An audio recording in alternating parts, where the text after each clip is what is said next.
Hi, welcome to a new video, and in this one I want to talk about Gran Turismo 7. Now, kind of like the catalyst for this video has been the fact that we've had update 1.19 come out for GT7. But I want to go beyond that because there's a lot happening around the world of Gran Turismo, and some of it is just plain weird. Some of it is potentially good news but could turn out to be absolutely horrific, and some of it just is plain bad, quite frankly, and I really struggle to think of any other way to describe it than that. So kicking off with update 1.19, it is to a large degree your fairly typical Gran Turismo update. It's had 3 new cars added to it. The cars are the likes of the Maserati 54 Spider, R30, Nissan Skyline Super Silhouette Group 5 car, which, although that one's a bit weird because that appears in the Group 3 car the car category, so what the hell's going on there, I've got no idea, because it's blatantly not a Group 3 car, so odd. And the Porsche 918 Spider. And the rest of the update is so much it's kind of what you expect, tweaking here and there, adds in some new races, adds in some new menu books, adds in some of these new weird extra menus where you just collect cars and then get given stuff, and some new scapes and a few bits and pieces like that. One of the scapes is quite interesting because it's based around the R30's sponsor, Tomica, which are a scale model brand, and it's kind of fake Tomica scale model cars, buildings and roads, and it's quite cute, and yeah, it's all good, and it's a fairly typical Gran Turismo update. Adds some new cars, doesn't really do anything hideously offensive, doesn't do anything that really breaks stuff in any significant ways, no glitches this time. But it still hasn't fixed the egregious game economy, which is still egregious, and you can fight me on that one because quite frankly it is. It doesn't bring the simplest thing that they've been promising for God knows how long now, which is the ability to actually sell cars, which they've said they will. They said on the advertising for the game that you could do that, but it still hasn't been added, which is just, it can't be that hard, can it? Can it? I don't think it can. I really don't think it can. We then get on to something else that I wanted to put a video together about, but I wanted to see, because this article came out a little while ago, or rather a few days prior to update 1.19 coming out, so I wanted to have a look at update 1.19 first before I got into this, and I will leave links to all of this stuff down below.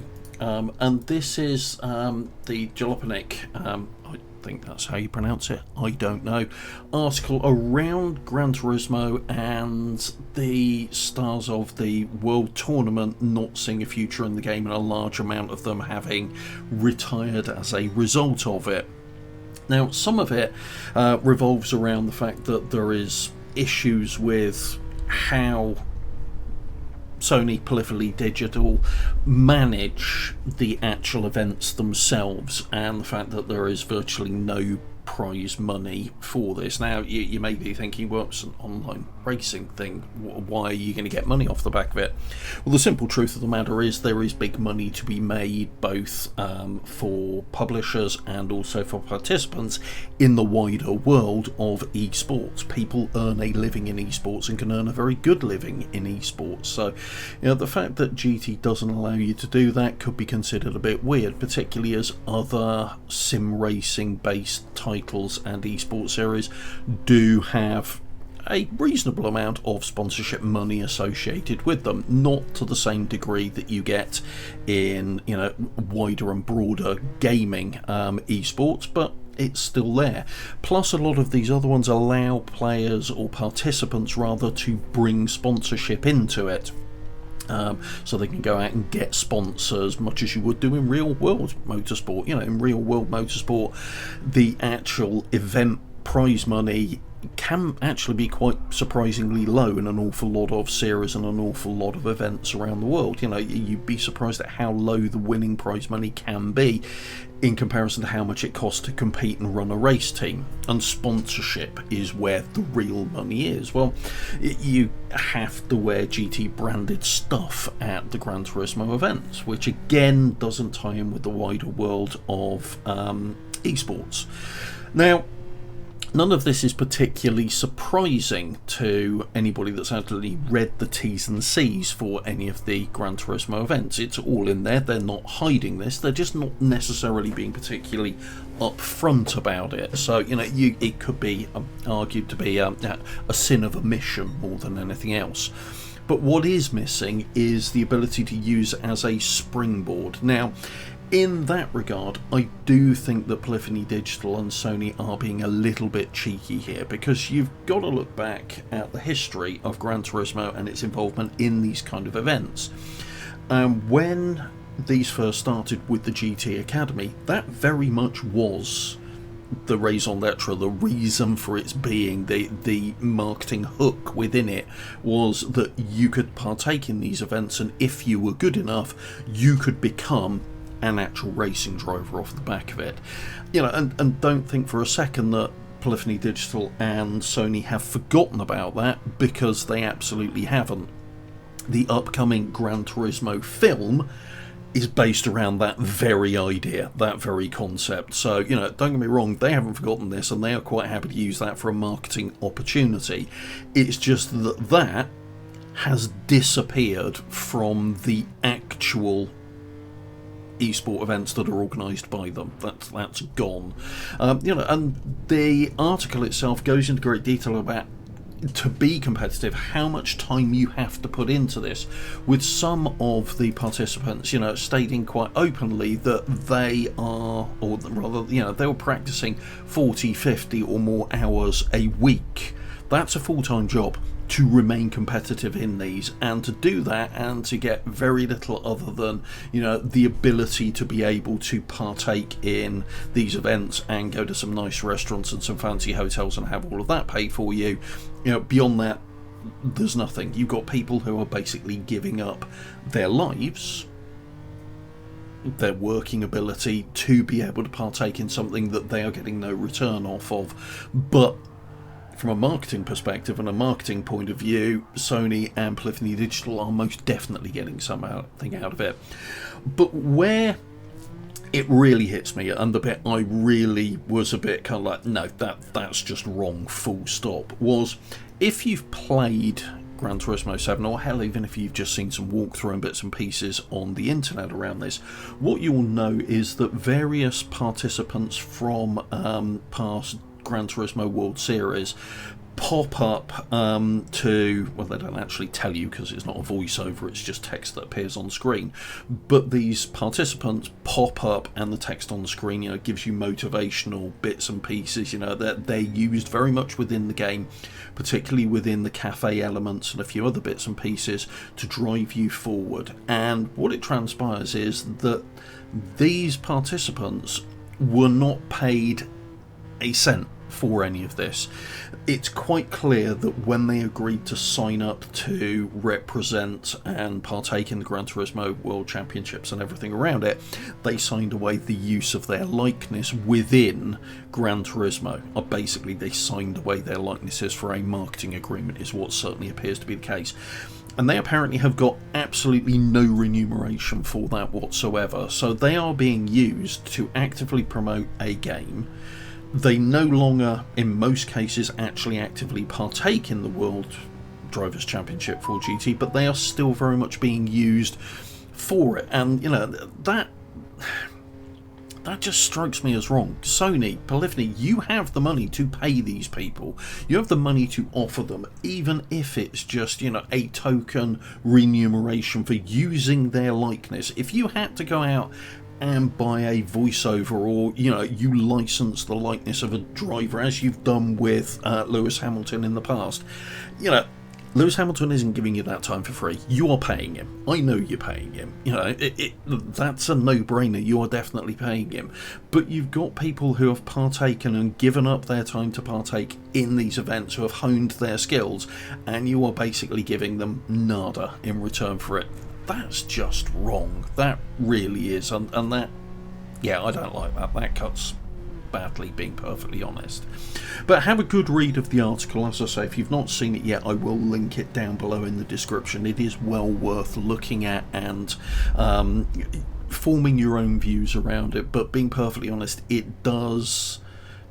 leaves a bad taste in my mouth. It really does, when you consider the amount of money that these businesses have and how they are treating people and how are they getting people to invest within this with zero return. Whether, you know, they're upfront about that, sins of omission, all of that kind of thing, there's still, in my personal view, a little bit of abuse of position going on here. That's my view on it anyway. We then get over to the fact that we've just had an announcement of a new partnership with Gran Turismo, and that is the fashion brand Dior. Dior Couture are partnering with Gran Turismo. Now, there'll be some money have changed hands there without a shadow of a doubt. But, I mean, come on, of all of the organisations that you can work with, Dior? I mean, what we're going to get out of it is some racing suits and helmet designs and a livery for the Di Tommaso Pantera. But really? I mean, I'm not the biggest fan of the Vision GT cars, but at least there was a kind of link going on there. This one just strikes me as odd and a waste of time, for want of a better word. And then the final one I wanted to talk about is kind of moving into this could be really good, but it could also be utterly horrific, and that is the fact that it was let slip that GT7 could get a big AI upgrade before the end of the year. Now, on the face of it, that's really good, because Gran Turismo needs a big AI update, full stop. Its AI is terrible. It really is. There's no way of cutting it any other way. It's terrible. It's rarely aware that the player is there. It follows preset lines. It's rubber banded to hell a lot of the times. It's just not good AI, and it hasn't been for a long time, with most of the events basically turning into chase the rabbits rather than actually being racing events. And that's not to say, as some people argue, that AI in racing titles can never be good. That's absolute bobbins. It can be good. Go and play Race Ring. AI can be good, and it's not alone in that regard either. So yes, without a shadow of doubt, Gran Turismo needs an AI update, but they've said it could be Gran Turismo Sophie that's coming. Now, I've spoken about Sophie before, and this is kind of... it's a tech demo gone bonkers, in my personal opinion. It really is, and I'm not massively overjoyed about the fact that it's potentially going to come to Gran Turismo, because if anybody's seen its world-beating run, or rather Lewis Hamilton beating run around the Nordschleife, yeah, you should be really bloody worried, because it spent almost as much time on the grass as it did on the actual tarmac. And every time they show a run of Sophie against human opponents, well, it's really good at exploiting the absolute limits of the tracks, at really exploiting the physics holes that exist within Gran Turismo in a massive, massive, massive way. And most of all, it's really good at not actually being that aware that the player is there. This has all the hallmarks of being utterly disastrous. It has the chance of being as bad as when Turn 10 first put human drivatars into Forza, and that was just horrible. And this, I'd love to see it work. I really would. I'd love to see it give us intelligent, aware, scalable AI with racecraft. but nothing we've seen of Sophie so far points in that direction at all. All it points to is quick and exploiting the physics gaps that exist within Gran Turismo, and that's how it's quick, by exploiting those physics loopholes within Gran Turismo. It's not scalable. We've seen no evidence of that whatsoever. It's not quick in a non-exploitative manner, and it certainly does not demonstrate good, fair racecraft in any way, shape or form. So us getting Sophie, I actually think could turn out to be quite horrendous. It's one I really do hope to be proven wrong on, I really do, but given some of Polyphony Digital's past missteps, I can see it being bloody awful and just thrown into the game, and there you go, get on with it. So we will see. And yeah, this is why I wanted to separate these a little bit from the weekly updates and dedicate a separate video to them, because I think it needed a bit more long form. Hopefully you found this interesting and not just be nattering on and gibbering wildly about various Gran Turismo things. If you have found it useful, please do give me a like, it would be much appreciated. And if you want to see more content like this, don't hesitate to subscribe to the channel, please, and hit the bell icon to be notified when new content gets uploaded. Thanks very much for watching, everyone. Take care.